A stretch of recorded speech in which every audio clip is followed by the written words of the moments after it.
नमस्कार दोस्तों। आज मैं आपको वो प्रश्न दिखाने जा रहा हूँ जहाँ से इस बात की शुरुआत हुई थी कि यूपीएससी में कुछ खास पैटर्न्स हैं जिन्हें अगर समझ लिया जाए तो बहुत आसानी से उन प्रश्नों का भी जवाब दिया जा सकता है जिनके बारे में हमने पढ़ा नहीं है।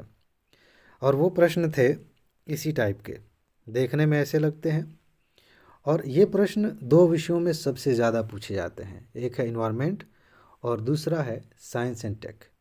और भी विषय हैं, इकोनॉमी में भी आपको ऐसे प्रश्न दिख जाएंगे, लेकिन इकोनॉमी के प्रश्न इस पैटर्न से बिल्कुल अलग होते हैं। जो बातें मैं बताने जा रहा हूँ, गलती से भी इसे इकोनॉमी के क्वेश्चंस पे लागू मत करिएगा, आप गलती कर देंगे। क्योंकि देखने में शक्ल ऐसी ही है प्रश्नों की, लेकिन वो बिल्कुल अलग हैं। उन पे मैं बात करूँगा आगे चल के। इन्वायरमेंट और साइंस में मैं ऐसे प्रश्न आपको दिखाऊंगा। थोड़ा सा अंतर है, साइंस वाले में भाषा से मेरा मतलब है कहने का तरीका कुछ और होता है, लेकिन फॉर्मेट यही है, उत्तर सेम मिलता है। इन्वायरमेंट में थोड़ा अलग है। इसमें क्या है, क्या कॉमन है, यहाँ से समझते हैं। कई क्वेश्चंस में दिखाऊंगा आपको, बड़ा मजा आएगा। निम्नलिखित में से कौन से कारण या कारक बेंजीन प्रदूषण उत्पन्न करते हैं, यानी कि इनमें से कहाँ कहाँ से बेंजीन उत्पन्न हो सकता है।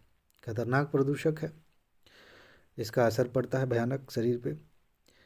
कहा जा रहा है स्वचालित वाहन से जो पदार्थ निकलता है, तंबाकू का धुआं है, लकड़ी का जलना है, रोगन किए गए लकड़ी के फर्नीचर का उपयोग है, और पॉलीयूरिथेन से निर्मित उत्पादों का उपयोग है। आप मुझे एक बात बताइए, क्या कभी आपने सोचा है कि जो तंबाकू का धुआं निकलता है, भले आप पीते हो ना पीते हो, और जो लोग पीते हो तो परिणाम झेलेंगे ही, तो जो धुआं निकल रहा है उसमें कौन कौन से प्रदूषक निकल रहे हैं? क्या आपने कभी ये सोचा है कि लकड़ी जल रही है तो कार्बन के अलावा भी कुछ और निकल सकता है उसमें से? नहीं सोचा है ना? तो क्या यूपीएससी ये मान के चल रही है कि आपको सोचना चाहिए था, आपको इसके बारे में सोचना चाहिए था? नहीं। क्या यूपीएससी ये कह रही है कि दुनिया की हर चीज़ पढ़ के? यही सब क्वेश्चंस हैं जो आपको ब्रेन वॉश करने पे मजबूर करते हैं। कुछ लोग जिनका प्रभाव ज़्यादा होता है, इन्फ्लुएंस ज़्यादा होता है, कई बार सेलेक्ट भी हो जाते हैं, कह देते हैं दुनिया के किसी भी चीज़ से क्वेश्चन पूछा जा सकता है। यही सब क्वेश्चंस होते हैं। यूपीएससी ये नहीं सिखाना चाहती। हाँ, कुछ लोगों के लिए तो ज़रूरी है, उन्हें बाहर ही रहना है, उनको प्रीलिम्स निकालने की ज़रूरत नहीं है, तो वो डरें, बाहर ही रहें। लेकिन यूपीएससी किसी को फेल नहीं करना चाहती, वो फिल्टर लगाना चाहती है। जो डर गया वो बाहर गया, वो घर गया। जो समझदार है, कॉमन सेंस का इस्तेमाल कर सकता है, उसके लिए क्वेश्चन जो है एक छोटा सा टेस्ट है। टेस्ट के अंदर टेस्ट है कि भैया थोड़ा ध्यान से समझ लो कि यूपीएससी आपसे ये नहीं कह रही कि ये सब पढ़ के आओ, लेकिन कम से कम थोड़ा दिमाग तो लगाओ कि भाई प्रदूषक है और कोई चीज़ जल रही है तो संभावना है कि उसमें से ये प्रदूषक निकल सकता है। इस तरह के क्वेश्चंस कई आए हैं, ये तो एक है। चलिए मैं और दिखा देता हूँ। इसका उत्तर जहाँ भी सारे हैं वही होगा। ध्यान दिला रहा हूँ फिर से, यूपीएससी ने इकोनॉमी में जीएसटी किस पे लागू होता है, इस तरह से सेम ऐसे ही ऑप्शन दिए हैं, ऐसे दिया है, उस पर ये लागू नहीं होगा। वो अलग टाइप का क्वेश्चन है। मैं इन्वायरमेंट की बात कर रहा हूँ और साइंस में आगे बात करूँगा। एक क्वेश्चन इधर देखिए ज़रा, सेम क्वेश्चन। फसल जैव मात्रा के अवशेषों के दहन के कारण carbon monoxide, methane, ozone, sulphur dioxide. कभी आपने खेत में पुआल जलाई होगी, पराली जिसको कह देते हैं, कोई और अवशेष जलाया होगा। कम से कम जाड़े में जो भोजपुरी में इधर कौड़ा बोलते हैं लोग, जाड़े में जो तापते हैं जला के, तो कुछ तो जलाया होगा। बैठ के आपने सोचा होगा अरे इसमें से कार्बन मोनोऑक्साइड निकल रहा है, ओजोन निकल रही है, मीथेन निकल रही है, सल्फर डाइऑक्साइड निकल रही है। कभी विचार किया? हालांकि इस क्वेश्चन के बाद इस पर बहुत चर्चा हुई थी कि ओजोन निकलती है कि नहीं। ये एक डिबेट का मुद्दा था, लेकिन फाइनली यूपीएससी ने इसको माना, और है भी, हो सकता है ये द्वितीयक प्रदूषक है तो तुरंत रिएक्शन करके वो बन जाता है, उसमें ज़्यादा दिक्कत नहीं है। यूपीएससी ने इसको पूछा ही इसीलिए कि आप इसी में रह जाएं कि मीथेन है, कार्बन मोनोडाइऑक्साइड है, सल्फर है। ज़्यादातर लोग इन दोनों में ज़्यादा कंफ्यूज होंगे। और मैं कह रहा हूँ कि हम पहले ये सोच लें कि यूपीएससी हमसे उम्मीद क्या कर रही है। क्या यूपीएससी ने हमसे ये उम्मीद किया है कि हम ये सब पढ़ के जाएं कि क्या क्या जलने से कौन कौन सी गैस निकलती है? कितना पढ़ेंगे आप? जलाइए, फिर दुनिया जला दीजिए एक एक करके। कि घर जलाने से ये निकलता है, घास जलाने से ये निकलता है, बाइक जलाएंगे तो क्या निकलेगा, कार जला देंगे, ऐसे तो फिर जलाते रहिए। यूपीएससी ये नहीं कहना चाहती, आपके कॉमन सेंस का, आपके धैर्य का टेस्ट है, थोड़ा सा दिमाग इस्तेमाल करेंगे तो आप सोच सकते हैं कि इसकी संभावना है कि प्रदूषक ये निकलते होंगे, और यही कहना चाहती है। और इस तरह के क्वेश्चंस में हमेशा, ज़्यादातर अभी तक जो पैटर्न है हमेशा यही हो रहा है कि ये सारी संभावनाएं हैं, ये हो सकता है। अच्छा, एक और क्वेश्चन और दिखा देता हूँ, तब आपको यकीन हो जाएगा। यहाँ देखिए, निम्नलिखित में से कौन से कुछ महत्वपूर्ण प्रदूषक हैं जो भारत में इस्पात उद्योग द्वारा मुक्त किए जाते हैं? अब बताइए, चमड़ा उद्योग से कौन कौन से प्रदूषक निकलते हैं, इस्पात उद्योग से कौन कौन से प्रदूषक निकलते हैं, कपड़ा उद्योग से कौन। अब बैठ के हर उद्योग में आप पता लगाइए, लिस्ट बनाइए कहाँ कहाँ से प्रदूषक निकलने। भाई संभावना है, बहुत सारी गतिविधियाँ हो रही हैं, हो सकता है। तो यहाँ पे भी सल्फर के ऑक्साइड हैं, कार्बन मोनोऑक्साइड है, नाइट्रोजन के ऑक्साइड है, कार्बन डाइऑक्साइड, ये सब निकल सकता है।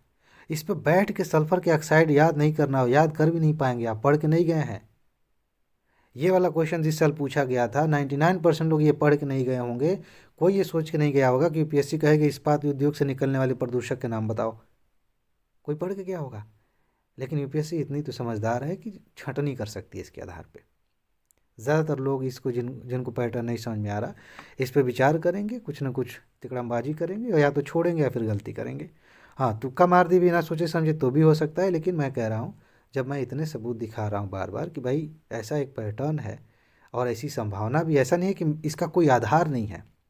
मैं ये नहीं कह रहा हूँ कि आंख बंद करके चूंकि मैं कह रहा हूँ इसलिए मान लो और जाके कर दो, ऐसा नहीं है। मैं बता रहा हूँ बाकायदा कि तार्किक रूप से भी आप सोच सकते हैं कि ऐसा हो सकता है कि ये सारी चीज़ें निकलती हों, किसका किसका पकड़ के बैठेंगे। तो इस सिचुएशन में जब आप फंस जाएं और ऐसा क्वेश्चन आए तो छोड़ना नहीं है, इसे आप करके आइएगा। इसके अलावा भी कोई है क्या? यहाँ देखिएगा, ये दिया गया कार्बन डाइऑक्साइड, नाइट्रोजन के ऑक्साइड, सल्फर के ऑक्साइड। ये नाइट्रोजन और सल्फर के ऑक्साइड ये सब घुमा फिरा के बार बार पूछे जा रहे हैं। उपर्युक्त में से कौन सा या कौन से उत्सर्जन ऊष्मीय शक्ति संयंत्रों से, फिर बताइए, उनमें जब कोयला कोयला जलाया जाता है उनमें से निकलते हैं। अब हिसाब लगाइए कि ऊष्मीय जो जो संयंत्र हैं वो इसी तरह का है, इसी टाइप का क्वेश्चन है। ये जो हमने देखा ना, थोड़ा सा उद्योग थोड़ा सा उससे जोड़ा हुआ है, लेकिन अलग करके पूछ लिया, सेम क्वेश्चन तो है। यहाँ भी देखिए, सल्फर के ऑक्साइड हैं, और क्या है जी, कार्बन डाइऑक्साइड है। यहाँ कार्बन डाइऑक्साइड तो दो ऑप्शन तो यहाँ पे अभी भी हैं। इसके अलावा क्या है, नाइट्रोजन के ऑक्साइड। ये देखिए ये बस इसमें एक ही ऑप्शन अलग दिया गया था, ये तीनों को लेकर फिर क्वेश्चन पूछ लिया, क्या नया है। इसी पे कुछ लोगों को इतना उनका ब्रेन वॉश कर दिया कि हमें नहीं चाहिए तो नहीं चाहिए आपको, तो मिलेगा भी नहीं। अगर आपने वो एक क्लिप वायरल होती है लालू प्रसाद यादव की संसद में, वो ममता बनर्जी से उनकी कोई बहस हो रही, तो वो कहीं रेलवे नहीं मांगा गया था, तो वो कहती है नहीं मांगा, तो नहीं मांगा तो मिलेगा भी नहीं। तो भाई ये चीज़ें हैं जहाँ से आपको आसानी से नंबर मिल सकते हैं, क्यों भागना है? सिर्फ इसलिए कि आसान है। सिर्फ हर चीज़ में आपको खून पसीना बहा के ही चाहिए भाई, रिजल्ट है। स्मार्ट लोग, इसीलिए कुछ लोग ऐसे हैं जो पहली बार में ही निकाल लेते हैं, और कुछ लोग, उनको महसूस होना चाहिए कि मेरी ज़िंदगी खपी है, सारे बाल झड़ जाएं, 10 साल इसमें लग जाए, उसके बाद निकालेंगे, तो मेहनत करके हम आए हैं, क्या करेंगे उसका। कहीं से भी, जहाँ से भी सही मार्गदर्शन मिल रहा हो, जो आपके काम की बात हो, एक बार टेस्ट करिए आपके काम का है कि नहीं, सच में अप्लाई होता है कि नहीं। अगर सच है, उसका लाभ लीजिए, आगे बढ़िए। इसी में फंसले के लिए नहीं आए। बहुत सारे लोगों की ज़िंदगी बर्बाद हो जाती है तैयारी में, इसी चक्कर में कि हमको बस इसी रास्ते पर चलना है।